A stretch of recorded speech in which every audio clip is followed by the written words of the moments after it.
तज्जयति परम ज्योति समम समस्तैरनन्तपर्यायै दर्पणतल इव सकला प्रतिफलति पदार्थमालिका यत्र गुरुवः पान्तनो नित्यं ज्ञानदर्शननायिका चारित्रार्णौ गंभीरा मोक्षमार्गोपदेशका। अहिंसा परमो धर्म की परम पूज्य आचार्य भगवंत गुरुदेव श्री विद्यासागर जी महाराज की, वर्तमान आचार्य परमेष्ठी गुरुदेव श्री समय सागर जी महाराज की, समस्त मुनि संघ की।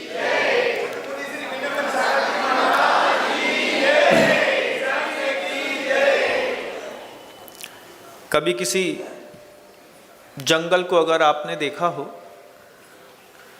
मन के अंदर बांस के जंगल की कल्पना करिएगा।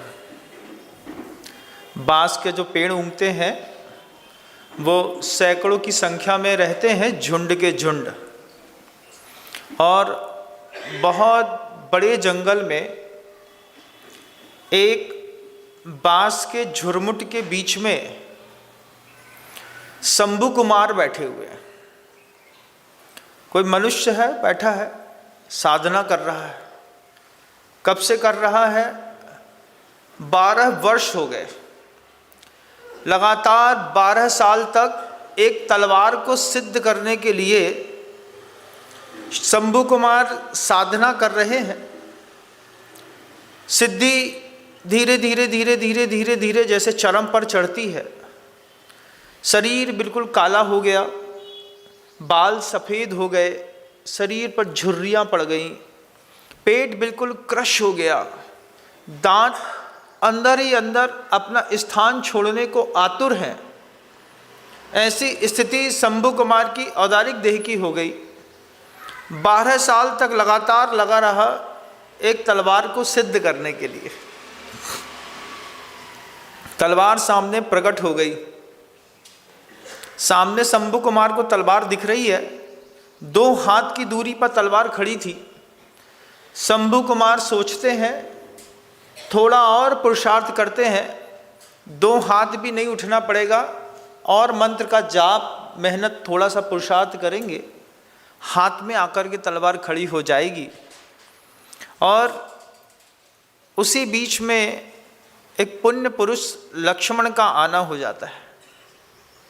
लक्ष्मण देखते हैं बियाबान जंगल है, रात्रि का अंधेरा है, बांस के झुरमुट के बीच में रत्नों की आभा से प्रकाशित तलवार जगमग जगमग जगमग कर रही है।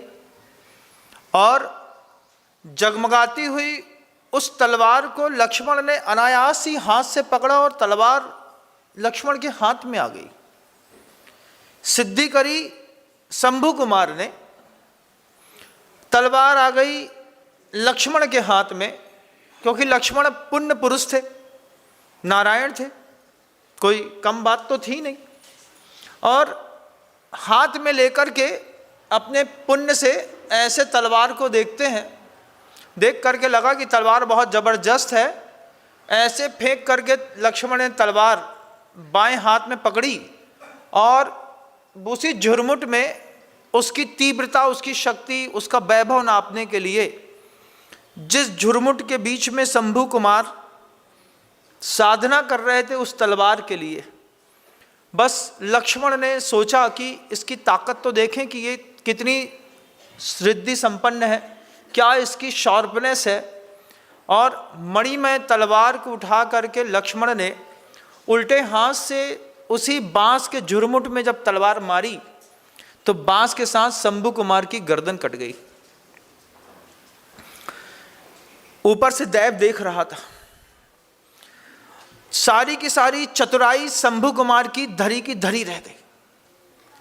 जब दैव उदय में आता है ना, भाग उदय में आता है, जब पाप उदय में आता है, कर्म उदय में आता है, उस वक्त सारी की सारी चतुराइयां धरी की धरी रह गई शंभु कुमार की।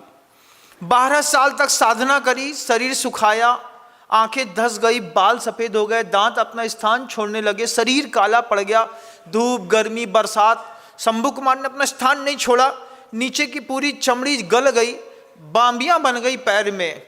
और जब उसको भोगने का समय आया तब दैव किसी और के हाथ में आया और जिसके लिए साधना करी थी उसी चीज ने शंभू कुमार की गर्दन काट दी। ये उदाहरण भले शंभू कुमार का है, लेकिन अपने ऊपर घटित करके देखिएगा।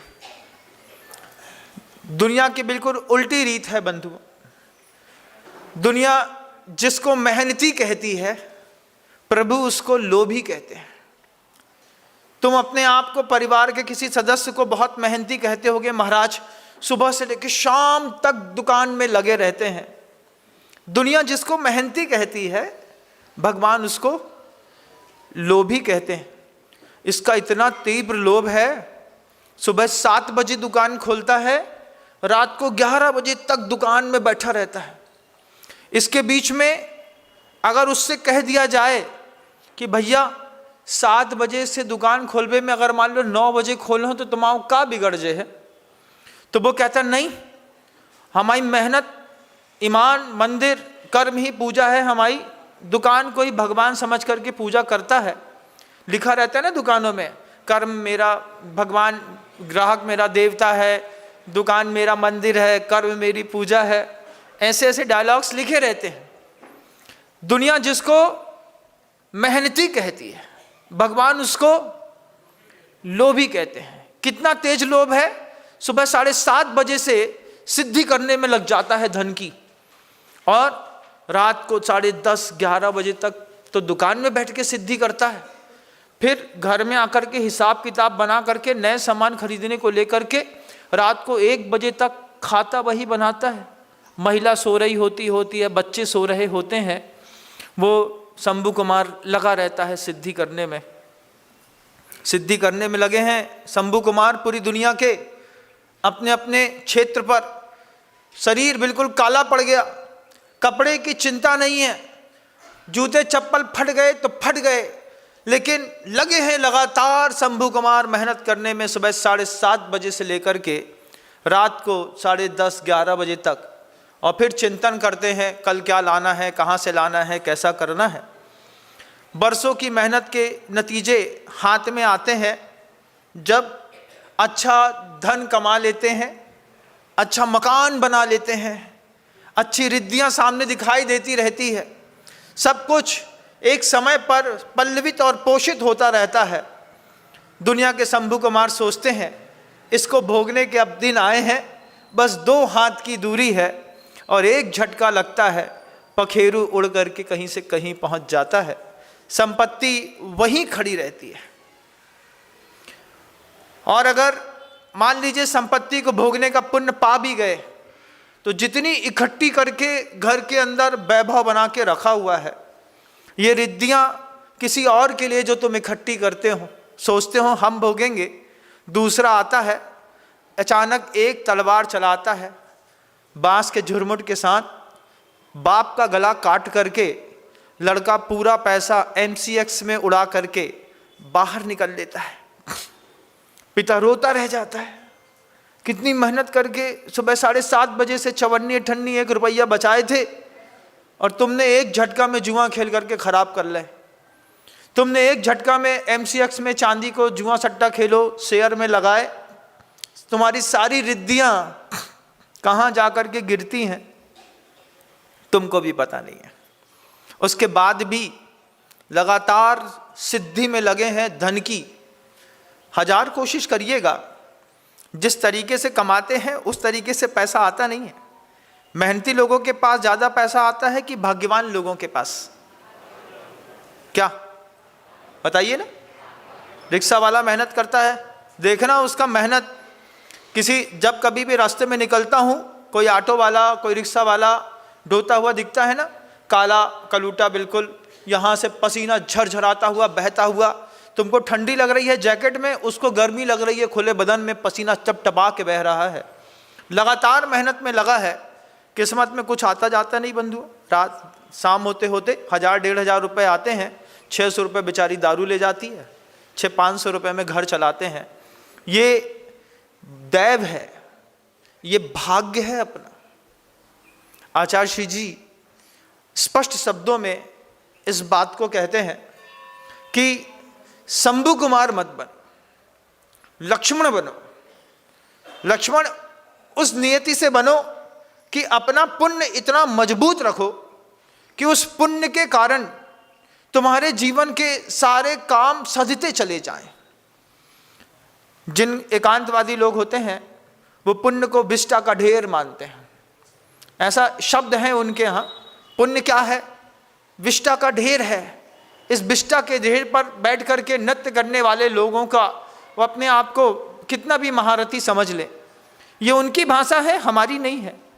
हमारी जैन शासन की, दिगंबर शासन की भाषा है कि ऐसा धीरे धीरे सातिशय पुण्य इकट्ठा करो कि जिस सातिशय पुण्य की प्रभावना समूह शरण बना करके फिर जब उसमें तीर्थंकर बन करके बैठ जाओ और अरिहंत परमेष्ठी की तीर्थंकर की पर्याय प्रकट हो जाए, उसके भी बाद योग निरोध के समय पुण्य छोड़ा नहीं जाता, अपने आप छूट जाता है, अपने आप झर करके रुक जाता है और सिद्धालय में सिद्ध परमेष्ठी के रूप में वह आत्मा विराजमान होती है। गुरुजी कहते हैं जब तक तीर्थंकर प्रगति उदय में ना आ जाए तब तक पुण्य का संचय करते रहो, मार्ग में बहुत काम आता है। फिर जैसे ही पुण्य की बात आती है तो एक विचार आता है पुण्य कैसे इकट्ठा करना है। तो आचार्य श्री जी ने हम लोगों से भी कहा और सामान्य गृहस्थों से आप लोगों से भी उस बात को कही, आपके जीवन में तप नहीं है, आपके जीवन में संयम नहीं है, आपके जीवन में कोई व्रत नहीं है, आपके जीवन में ध्यान नहीं है, आपके जीवन में कोई साधना नहीं है, आपके जीवन में किसी चीज का त्याग नहीं है, आपके जीवन में असंयम की बहुलता है, उस पर आप धर्म का लाभ कैसे ले सकते हैं? बिना साधना के, बिना तप के, बिना ध्यान के, बिना किसी त्याग के, बिना किसी व्रत के धर्म का अगर लाभ लेना हो, आचार्यों ने सिर्फ एक शब्द कहे हैं, एकापि समर्थेयम, एक में सामर्थ्य है।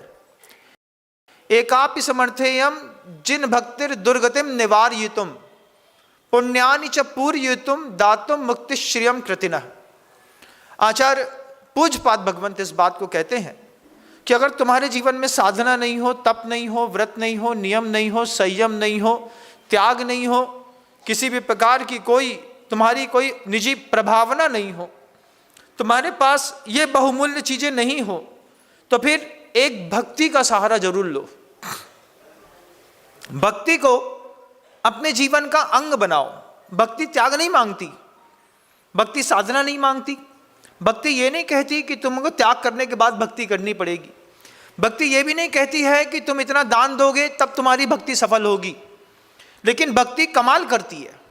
एक अकेले में एकापि समर्थेयम, एक अकेले में तीन सामर्थ्य है।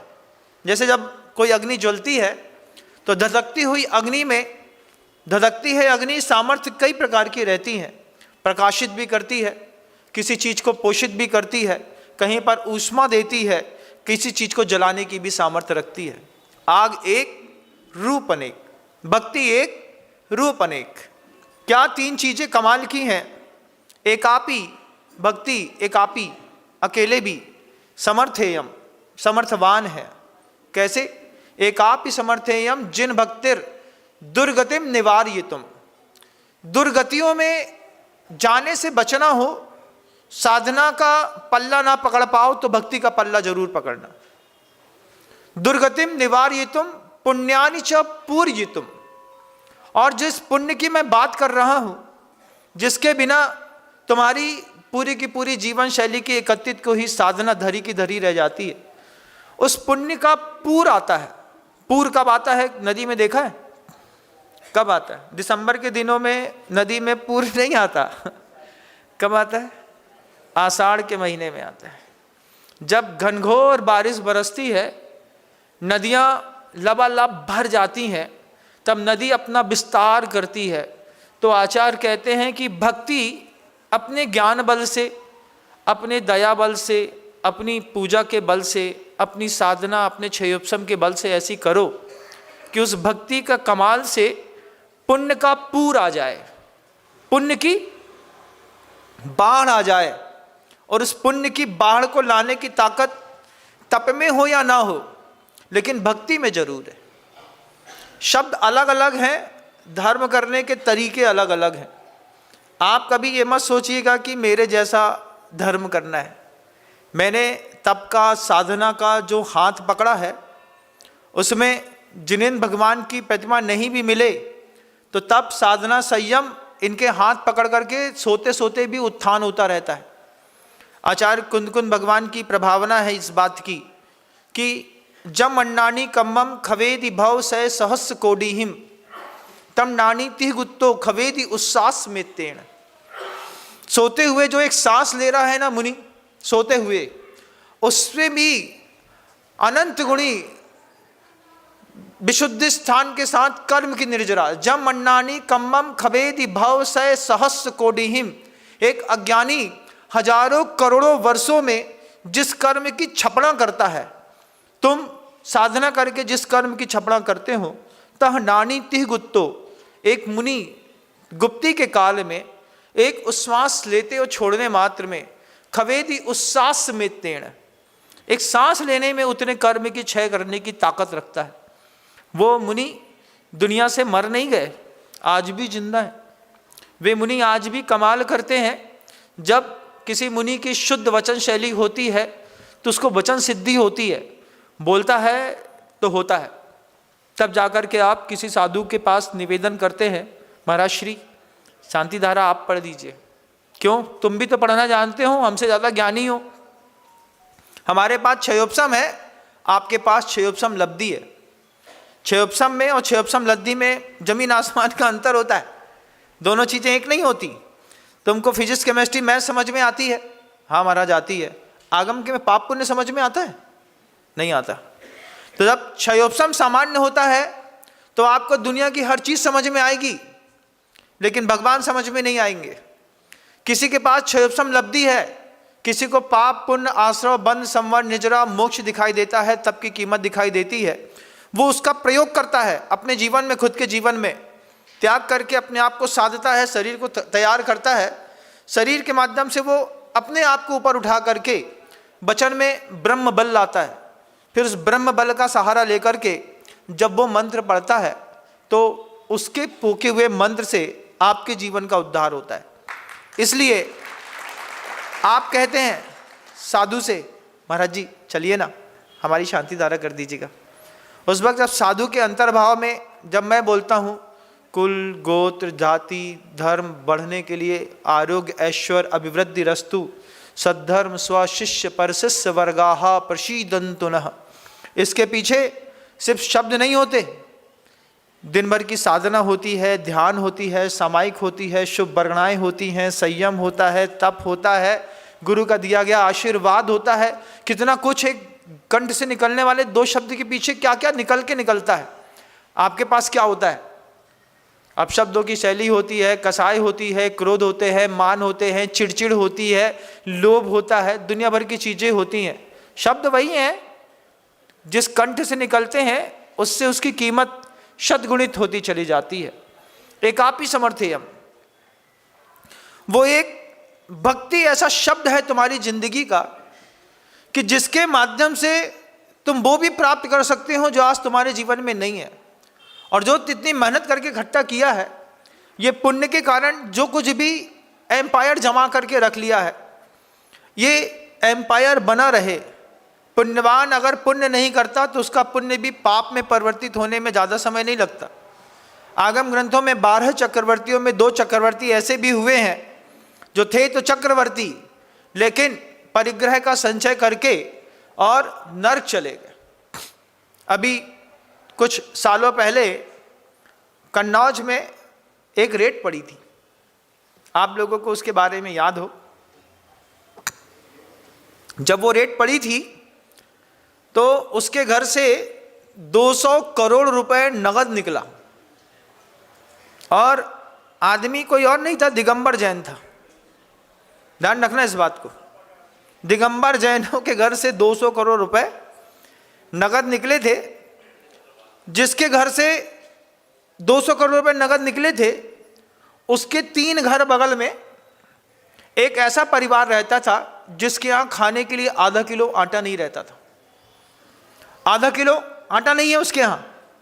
जब 200 करोड़ रुपए की ईडी की रेट पड़ी और पैसा निकला, तो वो 3 घर बगल वाले आदमी ने स्टेटमेंट दिया है, स्वर्ग का देवता हमारे घर से 2 घर बगल में रहता था। स्वर्ग का देवता हमारे घर से 2 घर बगल में रहता था, लेकिन मेरे पाप के ऐसे उदय थे कि उस देवता की दृष्टि मेरे ऊपर नहीं गई। आप भी स्वर्ग के देवताओं से कम नहीं है। घर के अंदर जो अकूत अथाह संपत्ति भरी है, रोज दिमाग में कहीं ना कहीं से जो बढ़ रही है, उसको अगल बगल वालों के लिए भी देखिएगा। क्लिष्टेषु जीवेषु कृपा परत्वम। जो कष्टमय जीवन जी रहे हैं, उनके लिए तुम्हारी संपत्ति अगर उपयोग में नहीं आई और कल ईडी की रेट पड़ी, हमने अभी कल एक महाशय से कहा, खरबपति होंगे और ज़्यादा भी हो सकते हैं, कम भी हो सकते हैं, जैन समाज के हैं। हमने उनसे प्यार से कहा, सही बताओ, एक बात का जवाब दो। आप सबसे भी वो बात कहना चाहता हूँ, एक बात का जवाब देना आप सब, कि अगर मान लीजिए तुम्हारे घर के अंदर इनकम टैक्स की रेट पड़ जाए, अभी तुम यहाँ बैठे हो, पता चले कि घर के अंदर इनकम टैक्स ऑफिसर आ गए हैं, तो टेबल के नीचे से कितना पैसा एक साथ देने की सामर्थ्य रखते हो? आंख बंद करके एक बार अपने आप से पूछो। बस दुनिया के सभी लोगों से मैं इस बात को कहना चाहता हूं कि अगर तुम्हारे घर के अंदर इनकम टैक्स की रेट पड़ जाए, तो इनकम टैक्स ऑफिसर को टेबल के नीचे से कितना देने की सामर्थ्य रखते हो? कितना? 1 करोड़, 1.5 करोड़, 2 करोड़? अभी एक दादाजी ने 3 करोड़ रुपए में अपनी जमीन सेटलमेंट कराई, सिर्फ घूस दे करके। नाम नहीं लूंगा मैं, उनका टीएनसी टाउन एंड कंट्री का वो सलट नहीं रहा था, तो किसी को उन्होंने 3 करोड़ रुपए दिए होंगे। मैं आप सबसे पूछना चाहता हूं, सबसे कहना चाहता हूं, जितने पुरुष वर्ग हैं इस बात को गौर से लें और सही तरह से इस बात को फैलाएं भी, कि अगर आपके घर के अंदर इनकम टैक्स की रेट पड़ गई, तो रेट पड़ने के बाद आप इनकम टैक्स ऑफिसर को कितना पैसा एक साथ नगद देने की सामर्थ्य रखते हैं? आप सोच रहे होंगे कि इतना बड़ा एम्पायर है, अगर उसने 2 करोड़ भी मांगे तो 2 करोड़ देना पड़ेगा, क्योंकि 100 करोड़ रुपए मान लो 2 नंबर का पकड़ा और उसने टैक्स सही तरीके से काटा, तो 30 करोड़ तो पेनाल्टी के गए, 30 करोड़ टैक्स गए, तो 60 करोड़ तो ऐसे ही कट गए। और फिर बाद चोरी करने के चक्कर में वो उसकी डबल रिकवरी में 120 करोड़ में 20 करोड़ रुपए और मांग लेगा हमसे। तो क्या करेंगे आप? 2 करोड़ देंगे कि नहीं देंगे महाराज? बस मैं इतनी सी बात कहना चाहता हूं कि जब आपके घर के अंदर इनकम टैक्स की रेट पड़े और आप 2 करोड़ रुपए, 1 करोड़ रुपए, कोई 50 लाख रुपए नगद देने की एक बार में सामर्थ्य रखता है, तो जिन शासन के संवर्धन में आप उसको 10 साल में देने की सामर्थ्य क्यों नहीं रखते? आप इनकम टैक्स ऑफिसर को 2 करोड़ दे सकते हैं, तो 20 लाख रुपए साल मुझे भी दे सकते हैं। महाराज जी आप क्या करेंगे पैसे का? मेरे पास बहुत काम है पैसे के। जब आप किसी इनकम टैक्स ऑफिसर को 2 करोड़ रुपए नगद दे सकते हैं ना, तो मुझे 20 लाख रुपए साल दे दीजिए। बस इतने में मैं देव शास्त्र गुरु के बनने वाले आयतनों की समृद्धता अगले 5000 साल के लिए बना करके स्थापित कर दूंगा। पूरे देश के लोगों को मैं इस बात को कहना चाहता हूं, बस एक बार आप सोचिएगा, आप जो भी व्यवसाय करते हैं, मुझे नहीं पता आपकी क्या सामर्थ्य है, आपने अपने घर के अंदर पुण्य का पेड़ कितना गहरा गाड़ा है, मुझे नहीं पता। बस मैं आप सबसे कहना चाहता हूं कि अगर आप इनकम टैक्स ऑफिसर को 1 करोड़ दे सकते हैं, कोई एक सोच रहा हो कि मैं 50 लाख रुपए देना पड़ेगा, नहीं देंगे तो मानेंगे नहीं। सेटलमेंट होता है, कितने में होता है बताते नहीं है। कई बार तो ऐसा कहते हैं, ज्वेलरी शॉप में जब रेट पड़ती है, बोलते जितना रखा है ले जाओ, लेकिन ऊपर मत चढ़ो। ऊपर चढ़ोगे तो दिमाग ही खराब हो जाएगा तुम्हारा, इतना अथाह ऊपर रखा हुआ है। मैं आप सबसे कहना चाहता हूं, दुनिया भर के लोग, जहां तक मेरी आवाज चली जाए, कि जब आप इनकम टैक्स ऑफिसर को एक बार में नगद में 1 करोड़, 1.5 करोड़, 2 करोड़, 5 करोड़ दे सकते हैं, तो अगर आप जैन हैं तो जैन शासन के संवर्धन में 10 साल में इतनी रकम आप क्यों नहीं देते? और अगर आपने दे दी होती तो आज कुंडलपुर के बड़े बाबा के जैसे 100 मंदिर और बन करके जैन शासन की ध्वजा खड़ी हो गई होती।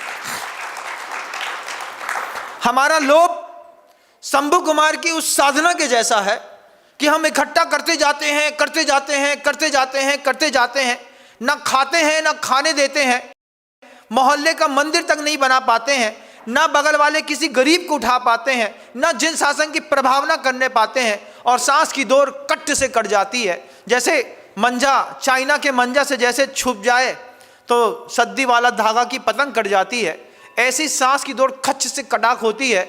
आदमी 1 लाख रुपये की तेरही में इधर से उधर चला जाता है। बंधु, किस्मत में लास्ट में जब तुम्हारे नाम पे सिर्फ 1 लाख रुपए की तेरही लिखी हुई है, तो मेरा निवेदन होगा, आज गुरुजी नहीं है इसलिए पूरी दुनिया से निवेदन होगा कि तुम सबसे पहले ये तय करो कि तुम इनकम टैक्स में कितना चुका सकते हो।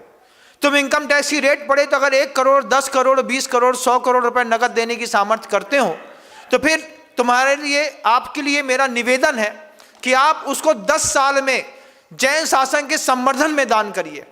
क्योंकि दुनिया भर में 24% की अगर मान लीजिए टैक्स देने की सामर्थ्य जैन समाज के लोगों की है, मैं देखना चाहता हूं वो लोग कौन हैं जो 1 रुपए में 300 रुपए कमाने की सामर्थ्य रखने वाले, 300% की कमाई करने वाले लोग भी धंधा करते हैं बंधुओं, वो भी जैन समाज में।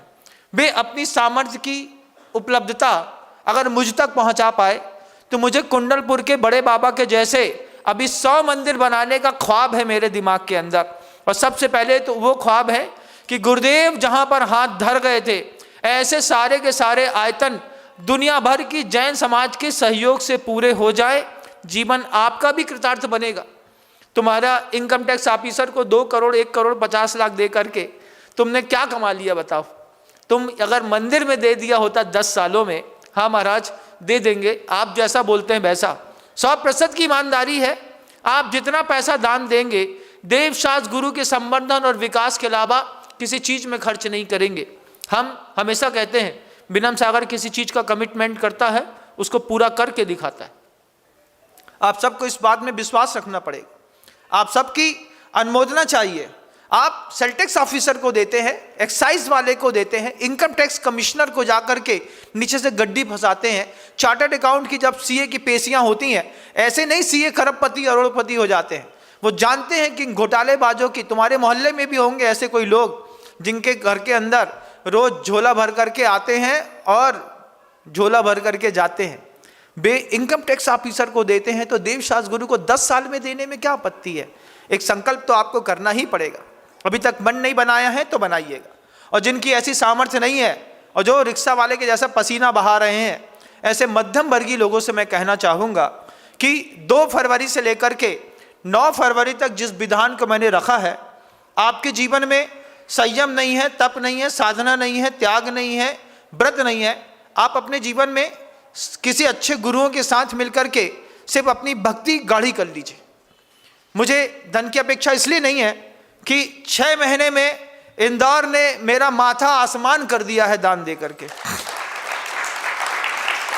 जिस तरीके से इंदौर की जैन समाज ने आचार्य भगवंत के प्रकल्पों में अपनी ऊर्जा और समर्पण दिखाई है, काबिले तारीफ नहीं है। देवता भी आश्चर्य करते हैं, वहां से भी ताली बजाई जाती है कि गजब किया इंदौर वालों ने।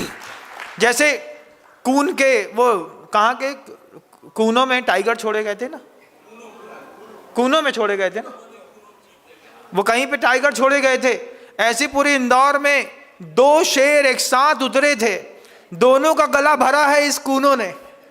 ये पूरे जंगलों ने जितना मुझे दिया है उतना ही बड़े महाराज जी को भी दिया, गजब का किया। अभी भी ताकत 1000 गुना है, क्योंकि अभी इनकम टैक्स की रेट नहीं पड़ी तुम्हारे घर के अंदर। तुमने इनकम टैक्स ईडी वाले भी हमारे साथ में रहते हैं, वे भी जैन हैं, अभी दिल्ली के आए थे ना, हाँ आए थे, वो प्रतिमा दे के गए और हमके कान में बोल के गए कुछ कुछ बातें। हमने कहा ठीक है आप नंबर सेव करा दीजिए, हम अपना काम कर लेंगे। बोले हम हैं, आप चिंता नहीं करिएगा। एक चाचा चौधरी को जिन्न सिद्ध हो जाए फिर तो कोई बात ही अलग होती है ना। तो चाचा चौधरी और साबू की जोड़ी बनी, ईडी के ऑफिसर दिल्ली से आए, यहाँ पर हमसे बोलते हैं एक प्रतिमा रखनी है। हमने कहा करते क्या हूँ? बोले ईडी में है महाराज श्री। हमने कहा ईडी तो बहुत बड़ी होती है। बोले बस आप जैसा बोलेंगे बिल्कुल वैसे ही। तो उन्होंने जो कमाल किया है वो मैं मुंह से बोल नहीं सकता, क्योंकि वो भी ऑफिसर क्लास पे बैठे हुए लोग हैं। आप उनके पुण्य में तालियां जरूर बजा दीजिए। अभी आपको कमाल दिखाते हैं जैन शासन का। आप तो लगता होगा कि क्या आश्चर्य होता है। जब आप बैठे हैं अपन सब तो अनुभूतियों का आनंद लीजिए। इंदौर शहर में एक छोटा सा नगर है अंजनी नगर बंधु। अंजनी नगर में अभी एक सज्जन का मिलना हुआ, राजेश जैन। कहाँ वाले? खड़ौत। राजेश जी का मिलना हुआ। 50 लोग बैठे थे हम लोग, सचिन जी, मनीष जी, बड़े बड़े राजेश जी, चेता और भी लोग, सब जितने जितने शहर के टाइकून हैं वो सब एक साथ वहीं पे बैठे थे। वो आकर के क्या बोलते हैं राजेश जी, महाराज श्री 11 करोड़ रुपए हम देना चाहते हैं। क्या बोलते हैं देखिए आप, आनंद तो देखो। 50-50 लाख रुपए हर साल देंगे, 10 सालों में जितना चुका पाए सो ठीक।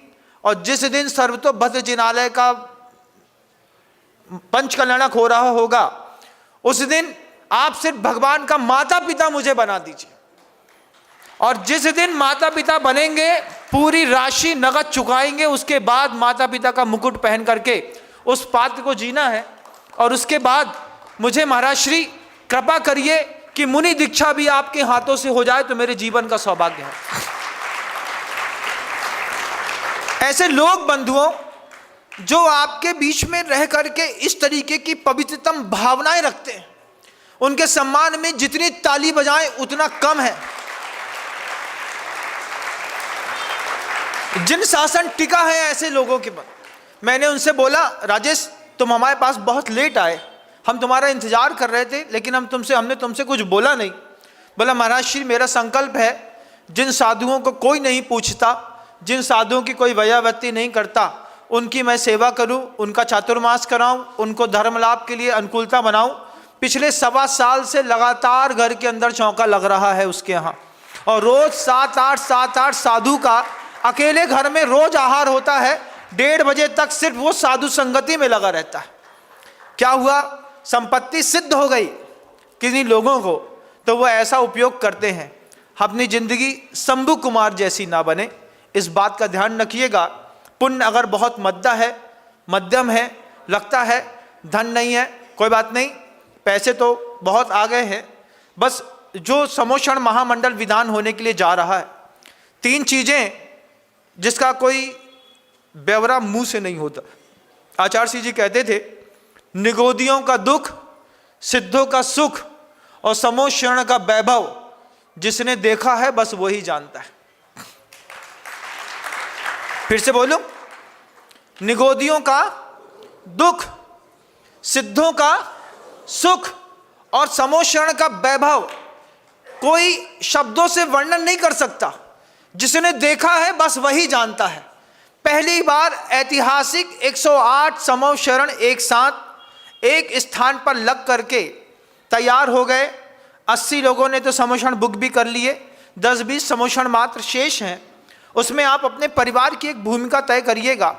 समोषण क्या है, कैसा है, जब आप उस स्थान पर जा करके इंद्र प्रतिष्ठा के साथ बैठेंगे। राशियां इतनी कम रखी हैं महाराज जी, क्यों कम रखी हैं? बस इतनी राशि आपको देनी है जितनी राशि में आपको निर्माल्य का दोष न लगे। हम पूजा करें, साड़ी पहने, हमारे नाम से बत्ती जले, समोषण लगे, बस इतनी सी राशि दीजिए जिससे आपको निर्माल्य का दोष न लगे। और भक्ति इतनी करिए कि आपको 12 साल मेहनत न करनी पड़े, तलवार आपके हाथ में खड़ी दिखाई दे, आपका तीव्र पुण्य बढ़े। ऐसी भावनाओं के साथ मैं शब्दों को विराम दूंगा और ये भावना रखूंगा। उदयनगर आचार्य जी को समृद्ध और समर्पित समाज है। उदयनगर की समाज ने गुरु जी के लिए जो किया है, ये एक ऐसा स्वर्णिम ऐतिहासिक दस्तावेज है। आगे आने वाली कई संतति को उदयनगर की इस समाज से प्रेरणा मिलती रहेगी।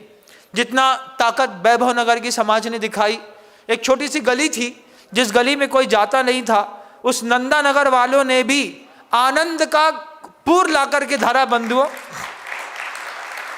सुखलिया बुलाए नहीं भूलता मेरी आंख से। मैं कहा जब निकल रहा था रेती रेंज से तो मैं कहा सुखलिया की दुख लिया क्या। गए तो वास्तव में सुखलिया वालों ने नाम सार्थक किया। इन छोटे छोटे मोहल्लों में जहाँ साधु परमेष्ठी जाते नहीं थे, वहाँ मैं एक एक हफ्ते रुकता था। एक एक हफ्ते में जनता 7 करोड़, 8 करोड़, 5 करोड़, 9 करोड़, जितना जिसको समझ में आया, और ऐसे नहीं, पूरी भक्ति के साथ मध्यम वर्गीय परिवारों ने जो सर्वतोभद्र जिनालय के लिए सहयोग दिया है, ये अविस्मरणीय रहेगा बंधुओं, अति अविस्मरणीय रहेगा। उदयनगर इसमें पहले पायदान पर खड़ा है, इस बात को भी मैं कभी भूल नहीं सकता। करीब 22 से 23 करोड़ रुपए की राशि की घोषणा जब मैं यहाँ पर 1 महीने के लिए था, उस वक्त उदयनगर की समाज ने मिलकर के जो उस स्थान के लिए की है, वे अविस्मरणीय है। शब्दों को विराम देता हूँ। गुरुदेव श्री विद्यासागर जी महाराज श्री जी की जय हो। आप सभी विधान में अपनी अपनी व्यक्तिगत सहभागिता दर्ज करें। अगर आप विधान में आकर के बैठते हैं, 8 दिन का धर्म लाभ लेते हैं, मैं ऐसा समझता हूँ कि ऐतिहासिक दस्तावेज में पलटने वालों में एक नाम आपका भी होगा। आप अपना सौभाग्य वर्धित करें। गुरुदेव श्री विद्यासागर जी महाराज श्री जी की जय।